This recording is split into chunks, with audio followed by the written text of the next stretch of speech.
Shalom Godly Family, yuk kita nikmati teh hangat, teduhkan hati, hadirkan semangat.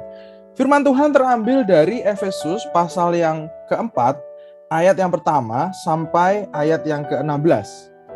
Saya akan membacakannya bagi saudara-saudara sekalian. Untuk mempersingkat waktu, saya akan membaca ayat yang pertama dan yang kedua saja. LAI memberikan judul Kesatuan Jemaat dan Karunia yang Berbeda-beda. Demikianlah firman Tuhan. Sebab itu aku menasihatkan kamu, aku, orang yang dipenjarakan karena Tuhan, supaya hidupmu sebagai orang-orang yang telah dipanggil berpadanan dengan panggilan itu.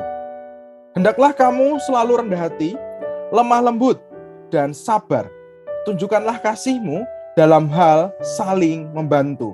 Semakin jauh pembacaan firman Tuhan, berbahagialah bagi kita yang membaca, merenungkan, terlebih yang melakukan firman Tuhan di dalam kehidupan kita sehari-hari.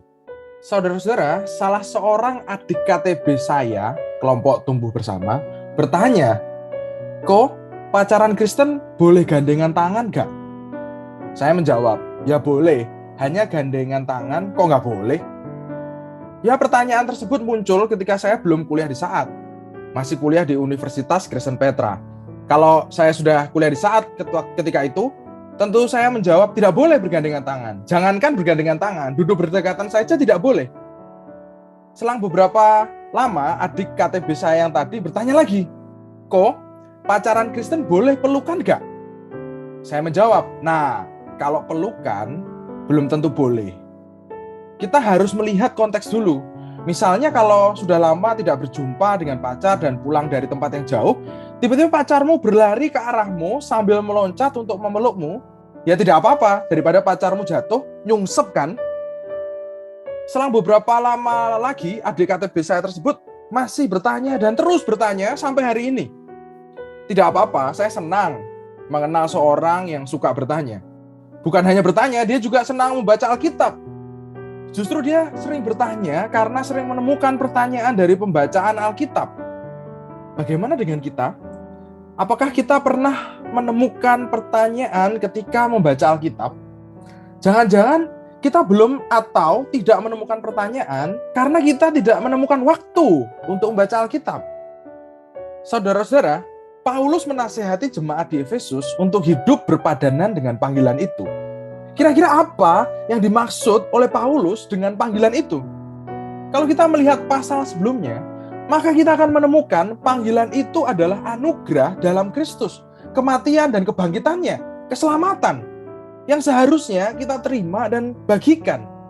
Sama seperti jemaat di Filipi yang diminta oleh Paulus untuk hidup berpadanan dengan Injil, jemaat di Efesus juga diminta untuk hidup berpadanan dengan panggilan itu, Injil. Seperti apa hidup berpadanan dengan Injil, dengan panggilan itu? Ayat kedua, hendaklah kamu selalu rendah hati, lemah lembut, dan sabar. Tunjukkanlah kasihmu dalam hal saling membantu. Namun tidak hanya ayat kedua saja. Saya katakan tadi, bagian yang kita renungkan hari ini sampai ayat ke-16.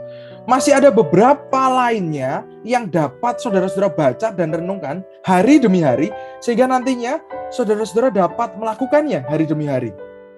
Sampai kita semua telah mencapai kesatuan iman dan pengetahuan yang benar tentang anak Allah, kedewasaan penuh dan tingkat pertumbuhan yang sesuai dengan Kristus.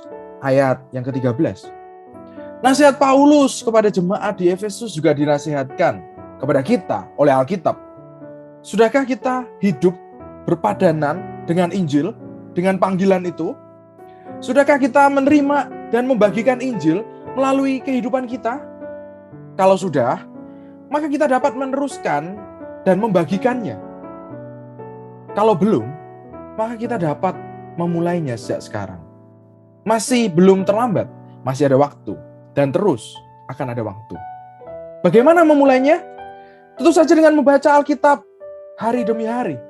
Terutama membaca bagian yang kita baca hari ini, Efesus 4 ayat 1 sampai 16. Sampai kita semua telah mencapai kesatuan iman dan pengetahuan yang benar tentang anak Allah, kedewasaan penuh dan tingkat pertumbuhan yang sesuai dengan kepenuhan Kristus. Kiranya Roh Kudus menolong kita sekalian untuk hidup berpadanan dengan Injil, dengan panggilan itu. Amin. Mari kita berdoa. Terima kasih, ya Allah, sekali lagi Engkau menegur kami, menyapa kami, untuk kami bisa sekali lagi belajar hidup berpadanan dengan panggilan itu, dengan Injil. Seharusnya hidup kami bukan sekedar menerima Kristus, kematian dan kebangkitannya, anugerah keselamatan. Tapi hidup kami seharusnya membagikan anugerah keselamatan, kematian dan kebangkitan Kristus itu. Sehingga hari demi hari kami makin mengenal Dia dan memperkenalkannya dalam dan melalui hidup kami. Terima kasih ya Tuhan, kiranya Roh Kudus dalam terang menolong kami hari-hari ke depan kami. Hanya di dalam nama Tuhan Yesus Kristus kami telah berdoa dan naikkan syukur. Amin. Tuhan Yesus memberkati.